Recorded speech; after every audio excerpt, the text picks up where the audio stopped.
Inspiring interviews with today's top landlords. This is the Rental Income Podcast. And now, Dan Lane. Nick, you figured out a sweet spot when it comes to investing in rentals. Tell me what you're doing.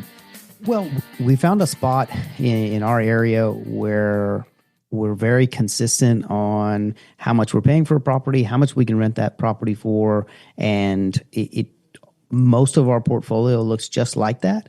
And what we found is whenever we tend to go outside of that, even though it looks like a good deal, it never works out as well, and we never make as much, and there's always a few more headaches than we thought. So now we just kind of stay in our lane the best we can. On the podcast today, we're going to figure out where Nick has found that sweet spot to be, where he's making the most amount of money with the least amount of hassle. We'll figure out what he's buying and what's happened when he's veered off from that. Joining us on the show today from San Antonio is Nick Disney. It's a lot of work to find a really good rental property, and when you actually find that property, you want to make sure you're working with a lender that can get that loan closed. The lender that I recommend is Caeli Ridge from Ridge Lending Group. She's a nationwide lender, and her specialty is helping investors finance rental properties. She has a ton of loan programs, and she can find something customized to you for your situation. If you want to find out more or you're ready to get started today, just go to ridgelendinggroup.com. That's RIDGE lendinggroup.com, NMLS 42056. Are you thinking about investing in rental properties, but maybe you don't know where to start? My friends at MidSouth HomeBuyers make it simple. For over 23 years, they've been selling fully renovated turnkey rental properties in Memphis and Little Rock. We're talking new roofs, plumbing, electric, kitchens, bathrooms. Everything is brand new and done right. And here's the best part. Every property comes with a well-qualified tenant in place before you close. That means you get cash flow from day one. Plus, MidSouth continues to professionally manage the property for you after the sale, and they back it up with two powerful guarantees. You get a 1-year total maintenance warranty and a lifetime occupancy guarantee. Personally, I've bought 5 properties from them, and I couldn't be happier. If you want to talk to someone that's been through the process, feel free to reach out to me. I'm happy to answer any questions, or if you're ready to get started, just go to MidSouthHomebuyers.com. That's MidSouthHomebuyers.com. Nick, let's start off talking about your portfolio. What does your portfolio look like? Our rental portfolio is all single-family rentals. I guess there's one duplex in there, but pretty much all single-family rentals in and around the San Antonio, Texas area. That is our rental part. We also, have a portfolio of mortgage notes that we hold, and so we have a balance between the two. But we are single-family real estate investors. Now, you mentioned that there's kind of a sweet spot for the perfect type of property that you like to buy. What is that? So where we found the most success is in our, not a new neighborhood, a middle income, typical blue collar neighborhood where there's a high demand for rental property. So we always have a large pool of folks that want to rent there. The rents are not too high. Now our rents are a little lower compared to some parts of the nation here in San Antonio, but we don't want rents that are too high. And also we found that avoiding spots where they're very low, like the lower income, some of the really rougher areas, that is another spot that we tend to avoid, and say right in between those two has been our sweet spot. And what kind of price point? Like if you look at what you're buying properties for and what they rent for? Everything that we buy pretty much is a fixer upper. So we're paying usually, somewhere between 100, 150 for the property.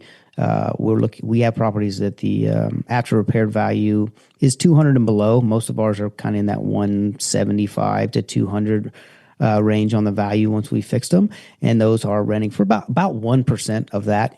So 1,700. We have some 1,500s, and and a couple in that 1,800-1,900 range. And how did you figure out, like when you were just getting started, like how did you figure out that was a good area to be in? Trial and error. So, almost anything can be rented, and there's different people who specialize in different types of investment property and even narrow that down to different types of rental property. What we found is for our area that in that price range, there's a huge demand for rentals. There's a big just pool of people who want them. Every time we would have one for lease, we have multiple applicants, just kind of right out of the gate. So that was a good sign that we were in our target market of where we wanted to be. And the other part was buying things, over the years that didn't really fit in there, that we tried to put into the rental pool and just finding out that it just didn't work as well as these other ones. And, we made a choice to try to avoid them. So doing so many properties, having so many properties in the same niche, and are they kind of in the same area, the same part of town? The same general area. Okay. Most of our stuff, if you were looking at San Antonio on a map, we're pretty much the south half of San Antonio, some of that southeast, southwest, and some of that's the central and kind of south area. But they're all in that general section of San Antonio. Yeah. Mm-hmm. So do you find that you have a lot of efficiencies, like just knowing that the houses are in similar neighborhoods, like similar type properties? Like you just find like that you just know what things are going to cost for repairs, or when you're buying a property, you kind of know what you're getting into? I think that you make a good point there, because we find a lot of predictability in what we're going to run into. And what I mean is we know how much the rehab's going to cost us. We know what our repairs are. We got a real good idea on what the rent is going to be in those areas. And we can really predict going in. And I mean, really, as we hold on to them as rentals, what more of our costs are going to be. Obviously, things come up, but when something comes up, what's it going to cost us? How much money do we need to put that property in to turn it over? Which I think people can do that if they're specializing in any section. We found a lot of success here in our market. There are people that specialize in more expensive rentals, lower income rentals. But if you're growing your business and you're starting, I would really encourage you to specialize somewhere. Find something, be really, really good at that thing before you try to do 10 different things. I agree with you. I think that is really one of the keys to being successful with rentals is to become an expert or a specialist in whatever you're doing. But so every once in a while you have veered off of this and bought maybe a more expensive property or a cheaper property. And like, so what's happened? Like, why have not worked out when you've veered off this? I think a couple different scenarios. We would, with the more expensive ones, we'd find a good deal, and it wasn't really exactly what we had as rentals. But man, it's at a good price. We've got some good equity capture right out of the gate by forcing the appreciation. Man, let's just hang on to it, keep it as a rental, so it'll be a little more expensive. And what we saw, especially as prices were going up a few years ago, is our property taxes shot up, our insurance has shot up a ton, and what happened is the rents did not keep up with that proportionally. So you didn't have that much of an increase in rent, but you had increased set costs. Well, it really cuts into your cash flow, and some of those turned into where, yes, we had some equity in them, and that it's positive, and that equity was going to continue to grow, but it wasn't cash flowing hardly at all. And that is not something where we want it to be. We want to have properties that have equity and cash flow together, and it ran out really fast on the more expensive properties. Yeah, that's a good point. So it's almost like your cash flow evaporated. Like it was there at first, but then as the taxes and insurance went up, you didn't have cash flow at some point. Exactly. Yeah. And with the less expensive properties, some of those were, okay, man, this is a very cheap property. We get in, the rents are less, no problem, right? But what you'd see was when we had some repairs or turnover, with the lower rents, it took a lot longer for us to make up that money, make that money back that were in there. And so again, your overall like annual cash flow really got cut into, and there we weren't seeing as much appreciation in those properties. And so, what we found was the balance of what fit for us and where we would grow the portfolio was right in between those two. Kind of the best place we could be to find that sweet spot. So with those lower end properties that you were buying, like, did you have more turnover? Were they more challenging to manage than some of the other properties that's kind of your sweet spot properties? The turnover was mixed. It wasn't that there was so much more turnover across the board in those less expensive properties. They would tend to be older properties, and older properties typically have more things that break than a newer property. And when some of the costs were almost the same as a little bit more expensive property, but we had rents that were hundreds of dollars less, so it just would take longer to kind of make back when you had expenses. And we didn't have as many quality applicants in those areas that we like to choose from when we'd have something put out, for lease. So when it was all said and done, when you bought cheaper properties, did they end up making money? Like, were they still profitable at the end of the day? Or they were because we and a lot of that was because we do buy at a discount. So for us in our business, we are marketing. We buy houses, cash for houses. So we're looking to be direct to seller most of the time, but we bought them at a discount, and then we've rehabbed the properties to become rentals. And so we were always able to force some appreciation in there.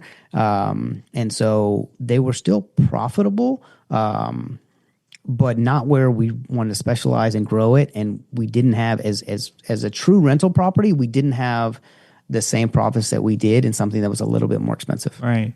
Yeah, I think the key there is that you bought the property right. Like you got a good deal on it. If you had paid market price for the property or not gotten a great deal, that maybe wouldn't have ended well. I would completely agree with you. Yeah. Now, with the higher end property, the higher end properties kind of have a rap that the tenants are maybe better tenants or easier to deal with. You have less payment problems. Did you find that to be true? No. I think there's payment problems across the board. We didn't find that we necessarily have less payment problems or less tenant issues. There's people that make a lot of money and they manage it maybe not the best way, and they still struggle with that payment, even though they have a higher income and live in a more expensive rental property. We did not see that. What we've seen is in our neighborhood that we focus on the most, these may not be really wealthy people. They need a good quality home, and if you give them that, they may not have a ton of money, but they work really hard and they're happy to pay their bills. And we don't see any more issues than we did on a more expensive house. Now, was it hard for you to wrap your head around selling a property? Because it's like when you're growing a rental portfolio, you want to add properties and grow a bigger portfolio. But when a property isn't working out and you need to sell it, was that hard to do? Yes. It's a short answer. It's easier now that I've been doing it longer and I have more experience. But especially starting out, a lot of us working really hard to grow that portfolio. And you worked hard to get that property, to get it ready, to get it leased and everything. And you're like, hey, this is one of my properties in my portfolio. And even though when you look at the numbers, sometimes it's not what you want long term, it's hard to let it go after all the effort and the time that it took to get it. But I have found that when you feel like one is not successful or it's not a property that you want long term, you need to put those thoughts away and commit, sell it. There's always another property. You can go find something that fits better for you. But I think it's a struggle for a lot of folks as you're starting out and growing it, because we want to have those properties in our portfolio. That's why we started. So with some of the properties that you've ended up selling, like, were you looking for a certain return to get out of the property, or like because I guess like one thing that I struggle with, I've had a few properties I've sold over the years, and I always feel like, well, maybe this tenant didn't work out, but if I get someone better in there, it's going to do better. I just need to give it more time. Well, was that something that you've encountered or something you've struggled with? Definitely. I mean, I definitely have had the very similar thoughts. Like, well, maybe it wasn't this, it was that, or this or that. If the property is not producing, and you can't really pinpoint what it is, you have to look at what your goals are and what your needs are. And when I say that, I mean, okay, if your goal is cash flow or your goal is equity, what's the best way to get there today? Not necessarily the choices you made 3 or 4 years ago when you got it. What's the best choice to do with this property today? And sometimes it is selling that. You can reinvest that in another place or in another property or something that, you know, is going to be better for you moving forward. Right or wrong, I also just believe certain properties are just not right, and they tend to have all the headaches over and over and over again. And I don't care who you put in there or what you do, and there's some reason that I may not know. And if you run into one of those, please sell it and just move on. Yeah. Yeah, because like on the flip side of that, there's a lot of properties that are just great. I mean, you're going to get great tenants. Nothing's going to come up. You know, it's just about finding that good property. Well, I want to talk to you about how you're managing your properties, because I think this is something you've done a really good job at. So, like, how do you have things set up? Like, when a tenant has a problem, do they contact you, or do you have someone that helps you out with that? Mm-hmm. They don't contact me. I'm fortunate, you know, we have a team here, and so they do contact somebody on our team. Hey, here's the issue. Here's what we're facing. And then that person will contact whatever contractor that we need to get out there, because that's typically going to be the issue. For us, that works really well. We have contractors that we go to, and we've set up relationships with them where, hey, they know if we sent you a tenant and an issue, we have an agreement that they're going to contact them within 24 hours, at least reach out to them to schedule. They can't always get over there that soon, but they'll at least contact the tenant so the tenant knows, hey, we've been heard and somebody's on it. And then they will go out and kind of assess what we're looking at. So break it down. Like, who do you have, like, contractor wise, like as far as like what the trades are that you kind of have on speed dial? Absolutely. So, and for anybody starting out, I would encourage you to get these folks right here. So you need a good plumber, because you are going to get plumbing issues. You need a good handyman. It can be a general contractor, but really a handyman can fix most of the things. You just need somebody good and somebody responsive. A good HVAC, you know, somebody that can go fix those ACs, especially like here, we're in San Antonio during the summer, it's hot. We're going to have AC problems. Those ones you want on speed dial, and then an electrician, because things are going to come up. You don't want somebody who maybe doesn't have that much knowledge with electrical going in and do it. If you have those 4 people that you can contact and they can jump on it and go handle it, that is going to handle 90-something% of the issues that come up. And we have found it's better just to build a relationship with those contractors. They understand, you know, what your expectations are, and they will go out, they will handle the work, pay the bill, and then everybody's taking care of you and the tenant. So you give them a dollar amount? Like, so when they get out to the property and they see what the problem is there a certain dollar amount that you tell them to just fix it, and then a certain dollar amount where they need to call you? Right. Well, we do $250. If it's going to be less than $250, please fix it while you're there, and let's me move forward. If it's more than that, we usually get a phone call. There are a couple guys that we've worked with for, probably 10 years now, so they get a little bit of leeway, but they already know what our answer is going to be. But I think if you find somebody that you can work with and set expectations. It's never been an issue. Contractors are like, hey, here's what we got. They'll step outside. They'll call you.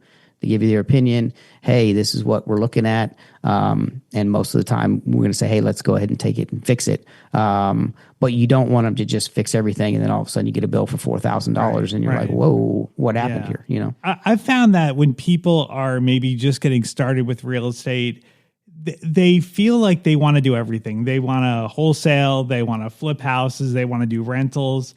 Like, do you think that that's a big mistake to try to do everything at once? It's a huge mistake. And I say it from experience. And so I think people see that, oh, well, I could do this and that. And somebody's always going to come to you. Even to this day, you know, they're going to come to you with a new shiny object. Hey, well, why don't you do this? I really, really encourage everybody, especially when you're starting out, hyper focus, right? You don't even have to be 100% correct. Just know what you think you want to do now and fully commit to it. Because the person that I talk to that says, well, I'm gonna flip a house, I'm gonna wholesale some, rent a couple, do some owner finance, and then maybe own an Airbnb and part of a commercial. You end up doing 5 or 6 things really bad. You're not good at anything, and you're pulled in too many different directions. If you can be super focused on one thing that you're going to do really well and grow, then when you have your business set up, you can either adjust or you can add something else then. But I would definitely encourage people to commit and focus, especially when they're starting out. You know, it's interesting you say that because, you know, when you specialize in something, you're going to be good at it. And like with you saying specialize in one thing, like you're also saying specialize in one type of rental. So to go back to what we were talking about before, that like when you veered off and did things you weren't 100% an expert in, that's where you ended up getting into trouble. Almost every time I was like, man, this is a good deal. We'll go do it. It's not really what we do. It ends up costing us more than we think, taking longer than we think, and we make less money than we think we're going to make. And every time I'm like, why don't I just stay in my lane and do what I'm good at? Yeah. And it's true to this day. So I really, really encourage people to commit, focus, grow something, and then you can always adjust. You're not committed for the rest of your life. You can always adjust if it doesn't work for you or if you want to go in another direction. If you want to hear more from Nick and how he used a HELOC to build his rental portfolio, you can check out my last interview with him. It was episode number 492. And if anyone wants to reach out to Nick, I've got his contact information on the website. You can find it at rentalincomepodcast.com/episode 533. I'd like to thank Caeli Ridge for sponsoring today's episode. If you're looking to buy a rental property, whether you're just getting started or you want to add to your portfolio, definitely reach out to Caeli. She has a ton of loan programs and she can find something that works for you in your situation. You can track her down at ridgelendinggroup.com, NMLS 42056. Thank you so much for checking out the podcast today. Make sure you hit that follow button, and that way you'll get notified when the next episode comes out. My name is Dan Lane, and this has been the Rental Income Podcast.